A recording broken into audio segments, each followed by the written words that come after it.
Confianza, confianza, confianza. ¿Para qué? Para generar inversiones, para generar crecimiento, para generar empleos, para generar bienestar. Pero ¿de dónde viene la confianza? No es el principio de la cadena, es el segundo eslabón de la cadena. El primer eslabón es el Estado de Derecho. Y yo ahí diría, como dije 3 veces la confianza: Estado de Derecho, Estado de Derecho, Estado de Derecho. Y entonces crea uno una cadena que lleva a un aumento del nivel de vida de la sociedad mexicana. De otra manera, no tiene sentido. Las políticas públicas no valen mucho más que el papel en que están escritos si no generan un aumento del nivel de vida. Entonces, cuando habla uno de construir la confianza, ¿en qué consiste que mantengamos el Estado de Derecho? Por cierto, lamentablemente hemos perdido posiciones en los rankings, prácticamente en todos los rankings, en los del World Justice Program, y en los del WEF, y en los del Banco Mundial, y cualquier fuente que uno consulte. Hemos ido perdiendo escalones. ¿Por qué? Porque no hemos respetado las líneas básicas que generan confianza, que es mantener el Estado de Derecho estable, las normas, los lineamientos, y que solo se cambien mediante un cuidadoso y muy cauteloso, yo diría, una cautelosa consulta con las partes interesadas. Pero además, cuando uno habla de Estado de Derecho y de confianza, yo les propongo que habría que acotar las facultades del presidente de la República. María Amparo hablaba de las OCAS o los OCAS, los organismos constitucionales autónomos.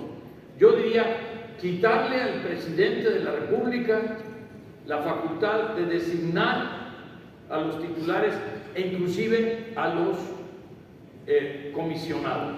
¿Por qué? Porque ya hemos visto en el extremo, cuando se abusa de esa facultad, lo que sucede con las instituciones públicas. Yo les diría, ¿cuál es el último pleito que ha agarrado el Ejecutivo? Es con la Suprema Corte de Justicia de la Nación, nada menos. Y yo les diría, vamos a quitarle al presidente de la República, al próximo presidente de la República, la facultad de designar a los miembros de la Suprema Corte de Justicia de la Nación. Vamos a quitarle al próximo presidente de la República la facultad de designar a su fiscal general. Que ya no tenga el presidente de la República la facultad de nombrar al fiscal, sino que sea un fiscal nombrado por expertos, por grupos diferentes, quizá obviamente validado por el Congreso, para que participen los expertos, pero también, es decir, la sociedad civil, pero también participe obviamente el Congreso. Y decir de un Congreso dividido, yo te diría, ojalá que tengamos un Congreso dividido, quiere decir un Congreso pues prácticamente parejo, porque alguien tiene que tener alguna mayoría.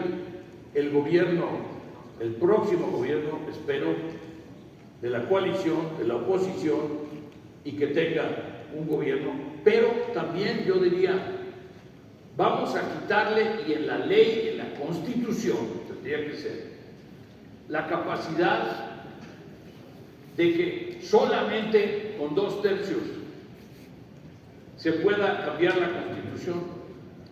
Yo diría elevar el umbral al, no sé si al 75%, con objeto de forzar a que la oposición tenga que estar de acuerdo con los cambios de la Constitución. ¿Por qué? Porque no es un tema de partidos, no es un tema de que yo junto con mis aliados podamos cambiar la Constitución. Es demasiado serio el asunto.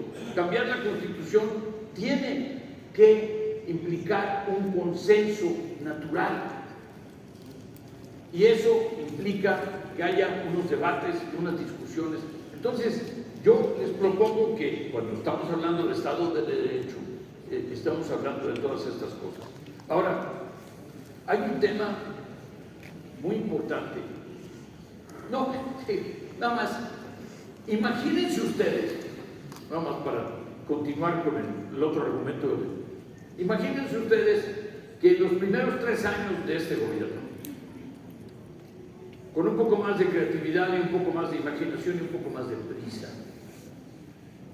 se hubiera intentado cuando se podía, antes de quitarles los 53 lugares y 53 curules, lo cual hizo aritméticamente imposible la mayoría calificada, que se hubiera intentado un cambio de la Constitución.